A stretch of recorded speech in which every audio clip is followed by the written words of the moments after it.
মসজিদে যখন ঢুকবেন ডান পা দিয়ে ঢুকবেন আর দোয়া পড়বেন আউযু বিল্লাহিল আযীম ওয়া বিওয়াজহিল কারীম ওয়া সুলতানিহিল কদীম মিনাশ শাইতানির রাজীম। বিষ্ণু ইসলাম বললেন, যে ব্যক্তি মসজিদে ঢোকার সময় এই দোয়াটা পড়বে, শয়তান আফসোস শুরু করে, সে বলে হায় হায়, আজকের দিনের জন্য, সারা দিনের জন্য তো তুই আমার ওয়াসওয়াসা থেকে বেঁচে গেলি, আজকের সারা দিনের জন্য তোরে আমি হারালাম, আজকের সারাটা দিন আল্লাহর পক্ষ থেকে প্রোটেকশন নিয়ে তুই বেঁচে গেলি, আজকের জন্য যা, কালকে তোরে আমি ধরবো।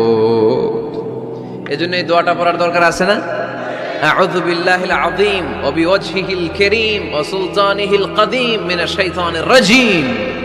চারটা বাক্যের দোয়া মুখস্থ করতে কষ্ট হলে যে ইউটিউবে চলে যাবে আজকেই, ওখান থেকে শুনে আপনারা মুখস্থ করে নেবেন, এই দোয়াটা পড়বেন, তাহলে ওই দিনের জন্য শয়তানের ওয়াসওয়াসা, টেম্পটেশন, প্রভোকেশন থেকে আপনি আল্লাহ তাআলার প্রোটেকশনে চলে গেলেন। সুবহানাল্লাহ পড়েন। তারপরে আল্লাহর হাবিব বললেন, ঢোকার আগে আমারে সালাম দাও।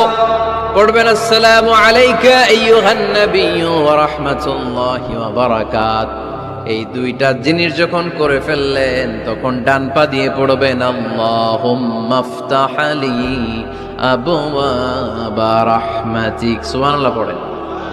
আল্লাহুম্মা ইফতাহ লি, ও আল্লাহ আমার জন্য তুমি খুলে দাও আবওয়াবা রাহমাতিক, তোমার রহমতের দরজা। তার মানে মসজিদে ঢুকলে রহমত পাওয়া যায় কি যায় না? মসজিদে ঢুকলে পাওয়া যায় রহমত, মসজিদের বাইরে রহমতের কথা আল্লাহ বলে নাই, মসজিদের ভিতরে রহমত। কোথায় রহমত? কোথায়? মসজিদের ভিতরে রহমত আছে না? তার প্রমাণ, মসজিদে ঢুকলেই শান্তি লাগে কেমন জানি, আর ঘুমে ধরে। মসজিদে ঘুমাইছেন কারা কারা দেখি? সবাই ঘুমাইছেন? আরে আমি কত ঘুমাইছি।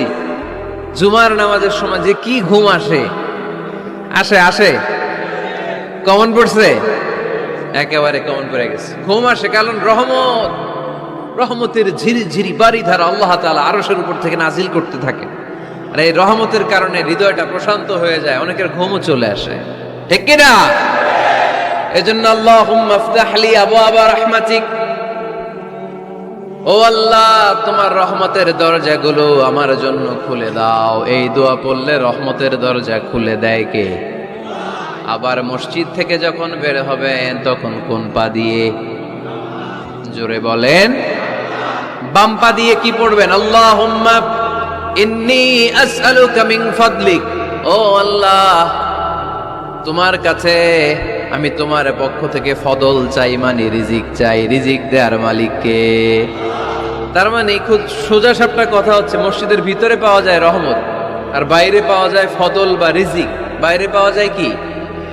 রিজিক। মসজিদের ভিতরে রিজিক আছে। এজন্য আল্লাহ বলেন, ফাইদা কুদিয়াতিস সালাতু ফান্তাশিরু ফিল আরদি ওয়াবতাগু মিন ফাদলিল্লাহ। যখন তোমাদের সালাত শেষ হয়ে যায়, আল্লাহর রিজিক অন্বেষণের জন্য আল্লাহর জমিনে তোমরা ছড়িয়ে যাও। নামাজের সময় আসবেন, নামাজ শেষ বের হয়ে যান।